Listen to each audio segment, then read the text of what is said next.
So, good morning. Today we will be learning about another city-state. This city-state is called Sparta.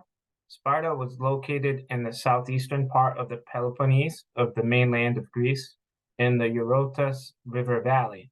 It was surrounded by mountains, which made the city-state difficult to attack. Sparta was a military state and had the strongest warriors in all of ancient Greece. In fact, they did not see a need to build walls because their warriors were so strong and feared, and the city was surrounded by mountains that few people would dare to attack them.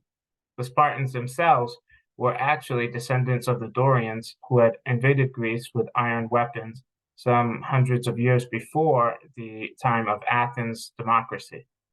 Sparta was a great rival of Athens, and the two fought a very long, roughly 30-year war called the Peloponnesian War, which Sparta ended up winning.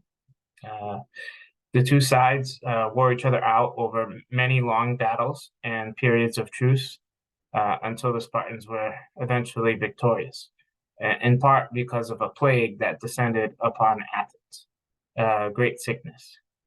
Sparta was ruled as an oligarchy. It was a very strict hierarchy, which means that people in the lower classes really had no chance to advance into the upper classes. The elite of Sparta ruled the city. They were the oligarchs. They were elite landowning families who also made the group of warriors. The Spartan citizens were the warrior class. Other classes in Sparta included a second class who were free land farmers from other cities that were located next to Sparta that had been conquered. And Sparta also turned local people who had been conquered into slaves, which were called the Helots. And the Spartans treated the Helots very harshly. They punished them and would abuse them on occasion.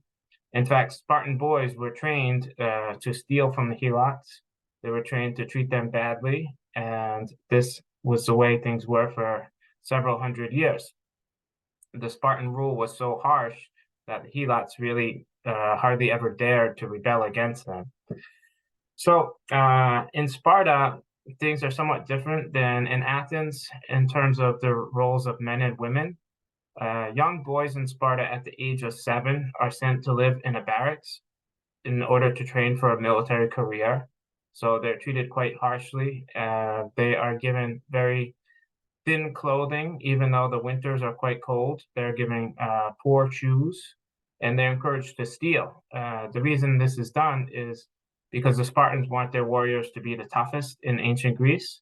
So they treat the boys harshly so that they will become independent and strong and learn how to survive on their own. So young men at the age of 20 joined the Spartan army, and they would live away from their families. And for this reason, the women in Sparta had much more freedom than they did in Athens, because as the men were away fighting or training for the military, the women would be home and they would tend to all the family business. So, especially if the family was a landowning family, the women had more power than in other city states, and they could own land themselves. They could run a business, they could be outside of the house. They had many things to do because their husbands were always away. So Sparta was a very rigid state socially, but the women had more freedom, and the women were also encouraged to do exercise outside.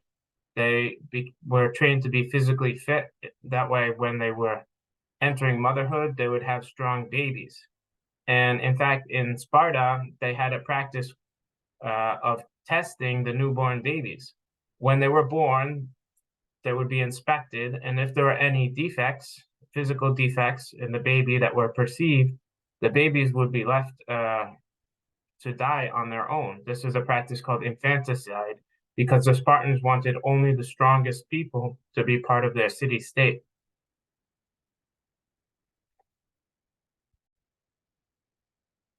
For a long time, Sparta was the strongest of the city-states in Greece, and this was largely because of their powerful military, which few people dared to challenge.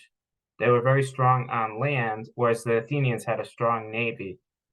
The Spartans, though, did not have a lot of culture, philosophers, or monuments for which we remember them. In fact, they did not really write much at all, and they did not have a currency, as in they did not print coins.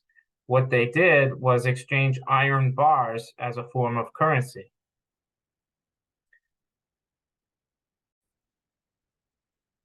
Lastly, the Spartan form of oligarchy was very stable. They did not have any tyrants take over during the whole history of Sparta, and they continued quite strongly for several hundred years.